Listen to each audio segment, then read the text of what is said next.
अस्सलाम वालेकुम, welcome back to my new blog. उम्मीद करती हूँ आप लोग सब लोग खैरियत से होंगे और अल्लाह का शुक्र है जी मैं भी खैरियत से हूँ। तो जी गुड इवनिंग। आज का ब्लॉग मैं आपसे अपनी इवनिंग की जो रूटीन है वो मैं आपके साथ शेयर करने वाली हूँ। तो बस आज मैं आई किचन में, तो सबसे पहले मैंने चाय रख दी ऊपर, क्योंकि महत को पढ़ा के ना मेरा दिमाग आजकल बिल्कुल थक जाता है।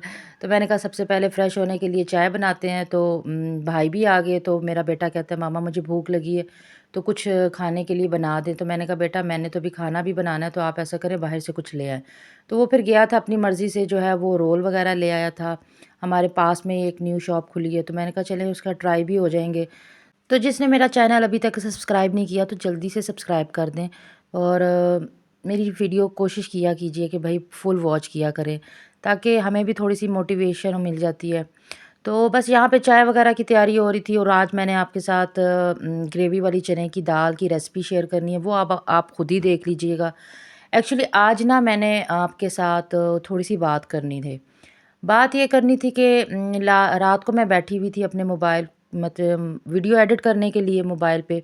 तो बाद में फिर जब मैंने एडिटिंग कर ली, तो उसके बाद मैं वैसे ही बैठी थी, टाइम था, तो मैंने कहा चलें कुछ देख लेते हैं, कुछ इंटरेस्टिंग हो। तो वो कहते हैं ना, आप जैसे मैं किसी को सिखा रही हूँ, तो ज़ाहिर सी बात है मैं भी किसी से सीख रही हूँ। तो बस फिर मैं इसी तरह एक दो व्लॉगर्स हैं, उनके जो वीडियो है वो फुल वॉच करती हूँ। बहुत सी चीज़ें मुझे सीखने को मिलती हैं, और फिर वो मैं आपके साथ भी शेयर करती हूँ। वो कैसे उनका लाइफ़स्टाइल होता है, कैसे वो अपने घर को नीट एंड क्लीन रखती हैं, क्या उनके मतलब उनकी लाइफ़ कैसे गुज़रती है, तो वो मैं लाज़मी उनको डेली बेसिस पे देखती हूँ, अगर तो मुझे डेली टाइम मिल जाए तो। तो मैं इसी तरह उनकी वीडियो देख रही थी, तो उनकी वीडियो मैं इसी तरह चेक करते-करते नीचे मुझे एक एक वीडियो नज़र आई। तो मैंने कहा चले, कुछ रेसिपी थी, ज़ाहिर-सी बात है मैं ज़्यादातर कोशिश होती है जो रेसिपीज़ के चैनल हों मैं उसी को ज़्यादा जो है वो फ़ॉलो करती हूँ। तो वो मैंने कहा ये कुछ नई उन्होंने कोई चीज़ ट्राई की हुई थी, और यकीन करें आज से पहले मुझे भी इतना अरसा हो गया, 4-5 साल हो गए हैं मैं मतलब यूट्यूब पे डिफ़रेंट रेसिपीज़ जो है वो देख रही हूँ, और घर पे ट्राई भी कर रही हूँ। वो अलग बात है कि मैंने अपना चैनल जो है वो बहुत लेट स्टार्ट किया है। तो वो मैं देख रही थी, मैंने कहा चलें ये कुछ इंटरेस्टिंग लग रहा है, मैं देखती हूँ। तो जब मैंने उनकी वीडियो देखना स्टार्ट की, तो वो बहुत ज़्यादा डिसहार्ड थी। वो मतलब सिखा तो रही थी, लेकिन साथ-साथ बात कर रही थी कि मुझे किसी ने मैसेज करके मतलब कमेंट किया है, तो कि भई इसको आता-जाता कुछ नहीं है, तो आ गई है चैनल बना के, तो इसको कोई और ढंग का काम नहीं मिलता था। तो ये आ गई है और आके जो कुकिंग सिखा रही है, हालाँकि इसको आता कुछ भी नहीं है। अब मुझे नहीं पता उनको किसने मैसेज मैसेज किया है। बेसिकली मेरे बात करने का मकसद सिर्फ़ ये था कि देखें, हर इंसान में कोई ना कोई स्किल होता है, ठीक है? हम लोग कोई बड़े-बड़े मास्टर शेफ़ नहीं हैं कि यहाँ पे आपको आके जो मतलब बिल्कुल जो है परफ़ेक्ट रेसिपीज़ जो है वो आपके साथ जो है वो शेयर करते हैं। हम लोग कोशिश करते हैं कि ऐसी रेसिपीज़ बनाएँ, ऐसी चीज़ें आप लोगों के साथ आपके साथ शेयर करें, जो कि आप लोग मतलब ईज़िली घर में बना सकें। जो बड़े-बड़े मास्टर शेफ़ हैं ना, तो फिर आप लोग देखा करें कि उनके बनाने का तरीका भी अलग होता है, उनके मसाला जात भी अलग होते हैं। उन मतलब उनकी जो रेसिपीज़ होती हैं ना, बहुत एक्सपेंसिव हो जाती है। वो हर बंदा हर घर अफ़ोर्ड नहीं कर पाता। तो हमारी कोशिश ये होती है कि मतलब कुछ ऐसा आप लोगों के साथ शेयर किया जाए, जो मतलब थोड़ा-सा अलग भी हो, टेस्टी भी हो, और आपको जो है वो उसको देखने में, खाने में बहुत मज़ा आए। तो मुझे बहुत दुःख हुआ ऐसे लोगों की बातें सुन के, मुझे बहुत दुःख होता है। मुझे भी आते हैं मेरे चैनल पे भी, हालाँकि मुझे कोई इतना टाइम नहीं हुआ, मुझे मैं आई थिंक 3 से 4 महीने हो गए यूट्यूब पे आए हुए।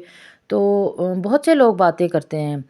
तो हम यूट्यूब पे ना 3 तरह के लोग होते हैं। एक तो उन लोगों ने चैनल बनाया हुआ है जिनको मतलब जो टाइम पास करने के लिए आते हैं, ठीक है? टाइम पास है, मतलब उनको किसी पैसे की नीड नहीं होती, मतलब वो किसी पर्पस के लिए नहीं आए होते, बस अपना टाइम पास करने के लिए वीडियोस बनाते हैं और बस जी ऊपर अपलोड कर देते हैं। कुछ लोग होते हैं कि उनके पास अपना कोई कंटेंट नहीं होता, वो दूसरों की जो है ना कंटेंट मतलब कोई भी वीडियो उठा लेते हैं और उसके ऊपर बातें करने लग जाते हैं, और व्यूज़ हासिल करने के लिए इस तरह की हरकतें करते हैं। तो और तीसरे नंबर पे वो लोग हैं जो कि अपना रोज़गार इस तरह से चला रहे हैं। तो देखें, क्या पता आप किसी को अगर कोई बात कर रहे हैं तो उस वो कितना डिसहार्ड हो, हर कोई बंदा अंदर से इतना स्ट्रॉन्ग नहीं होता। तो आपको बात करने से पहले ज़रा सोचना चाहिए। अब उन्होंने जो वो रेसिपी शेयर की थी, तो मुझे भी काफ़ी अरसा हो गया है कुकिंग करते हुए, तो मैंने आज तक ये वाली रेसिपी जो है वो कभी ना ट्राई की है, मतलब मेरी नज़रों के सामने से भी नहीं गुज़री है। तो कहने का मकसद ये है कि मैं जब भी अब बनाऊँगी इंशाल्लाह वो रेसिपी मैं ज़रूर ट्राई करूँगी, क्योंकि मुझे नई-नई चीज़ें बनाने का वैसे ही बहुत शौक है। और जब भी मैं ये रेसिपी इंशाल्लाह ट्राई करूँगी तो मैं उनका नाम जो है वो ज़रूर लूँगी, क्योंकि मैं ऐसी नहीं हूँ कि भई ये रेसिपी किसी की हो और उस पे टैग मैं अपना लगा दूँ कि जी ये जी मैंने क्या कहते हैं ये जी मेरी अपनी रेसिपी है। हाँ, जो मैं खुद अपनी रेसिपीज़ बनाती हूँ वो मैं आपको ज़रूर बता देती हूँ, मेंशन कर देती हूँ कि ये जी ये मेरी खुद की बनाई हुई रेसिपी है, मैंने कहीं से नहीं सीखी है। हाँ, लेकिन जो मैं चीज़ें सीख के बनाती हूँ, मतलब देख के बनाती हूँ या मुझे कोई रेसिपी अच्छी लग जाती है तो मैं ज़रूर मेंशन करती हूँ कि मैंने ये फ़लानी जगह से देखी थी, तो ये उनकी रेसिपी है। तो इंशाल्लाह जब भी मैं ट्राई करूँगी मैं दरअसल उनके वीडियो देखती नहीं हूँ। बस वो क्या कहते हैं ना, सम टाइम आपके सामने कोई चीज़ ऐसी आ जाती है, तो वो फिर मैंने कहा चलें यार ये चीज़ अच्छी देखने में लग रही है, तो क्यों ना चेक करूँ कि ये इन्होंने क्या बनाया है। तो हालाँकि वो बिल्कुल घर के बेसिक चीज़ें थी जो जिससे उन्होंने वो रेसिपी बनाई थी। तो मैं इंशाल्लाह जब भी बनाऊँगी आपके साथ ज़रूर शेयर करूँगी कि ये जी उन्होंने रेसिपी बनाई थी। अभी मुझे ये नहीं पता कि उसका टेस्ट कैसा आएगा। हालाँकि वो घर की मतलब समझ लें सब्ज़ी वग़ैरह और उन्होंने एग वग़ैरह के साथ मिला के ना कुछ नई चीज़ बनाई थी।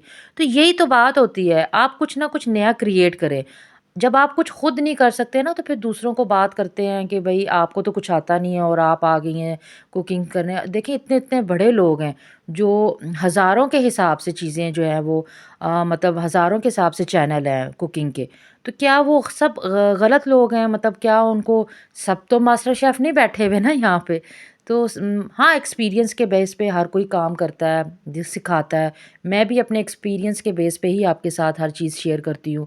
सम टाइम ऐसा होता है कि मैं पहली दफ़ा जो है वो ये चीज़ें आपके साथ शेयर कर रही होती हूँ, मतलब और मैं रिकॉर्ड कर लेती हूँ। जैसी भी चीज़ बने मैं यही होता बात तो यही है ना कि आप वो चीज़ लोगों को दिखाएँ कि जो आपसे भी सही बने।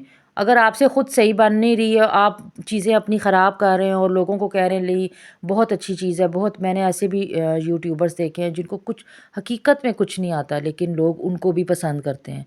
तो देखें इससे इंसान मोटिवेट होता है। आप लोगों का भी हक बनता है कि आप लोग हम पे हम ज़ाहिर-सी बात है आप लोग भी टाइम निकाल के हम लोगों की वीडियो वॉच करते हैं, देखते हैं। तो आप लोगों का भी हक बनता है, बिल्कुल राइट बनता है आप लोग बोलें। लेकिन एक लिमिट के अंदर रह के बोलें कि किसी का मतलब दिल ना दुखे। हो सकता है कोई कमज़ोर दिल का हो जो आपको आपकी बात किसी के दिल पे हिट कर जाए। वो मतलब उसका शायद ये कमाने का ज़रिया हो। हर इंसान के पीछे कोई ना कोई कहानी होती है, कोई ना कोई मजबूरी होती है। तो इसलिए कोशिश किया कीजिए, हाँ, बोलें ज़रूर, लेकिन वो कहते हैं ना किसी को समझाने के लिए भी आपके पास अक्ल होनी चाहिए कि आप अगर किसी को कुछ समझा रहे हैं ना तो कुछ किसी मतलब इस तरीके से समझाएँ कि उसको फ़ील भी ना हो। तो मुझे तो देखें वो क्या कहते हैं किसी की एक दफ़ा मुलाकात ही आपको जो है ना संवार देता है। तो ख़ैर ये तो बातें होती ही रहेंगी। तो मैं आपके साथ शेयर कर रही थी कि मैंने आज दाल चना बनाई थी ग्रेवी वाली, तो उसकी मैंने आपके साथ रेसिपी शेयर की है। किसी को पसंद आई होगी, किसी को नहीं पसंद आई होगी। तो ये सबका अपना-अपना नज़रिया, अपना-अपना तरीक़ाकार है। मैं किसी को मजबूर तो नहीं करती कि आप इसी तरीके से बनाएँ और इसी तरीके से खाएँ। ख़ैर जी, मैंने आज बहुत बड़ी गलती कर दी। वो ये कि मैं काफ़ी दिन से सोच रही थी ये मैं अपना तवा साफ़ करूँगी। बस जी, फिर बस मेरे ऊपर ना किसी काम का भूत सवार हो जाए ना तो बस फिर वो जान छोड़ता ही नहीं है। तो इसको मैंने शुरू तो कर लिया लेकिन ये मेरे लिए अज़ाब बन गया। इतनी मतलब मैं कर ही रही थी तो हस्बैंड ऑफ़िस से आ गए, तो उन वो भी इरिटेट होने लग गए, बेटा भी इरिटेट होने लगे क्योंकि इसके जो रगड़ने की आवाज़ है ना, ठीक-ठाक कानों में जो ना वो चुभ रही थी। और जब मैंने इसको करना स्टार्ट किया तो वो अब वो कहीं-कहीं से साफ़ हो रहा था, कहीं-कहीं से नहीं साफ़ हो रहा था। फिर मुझे भी सुकून नहीं आ रहा था, मैं कहती थी अच्छा चलो चलें ठीक है मैं करती हूँ। तो ऐसे ही हो करते मुझे तकरीबन आधा घंटा से ऊपर हो गया। हस्बैंड कहते हैं तुम छोड़ दो तवे को आज लेकर बैठ गई हो। मैं बाज़ार से रोटियाँ ले आता हूँ। तो मैंने कहा नहीं, नहीं ऐसा नहीं है, बाज़ार की रोटी हमने नहीं खानी है। बस ये कि मैं कहती हूँ कि तवा थोड़ा साफ़ हो जाए। इससे ये था कि बहुत हेवी भी हो गया हुआ था और रोटी जो थी ना वो ब्लैक-ब्लैक होने लग जाती थी। वो मतलब रोटी जो है ना वो तवे के साथ चिपकने भी लग गई थी।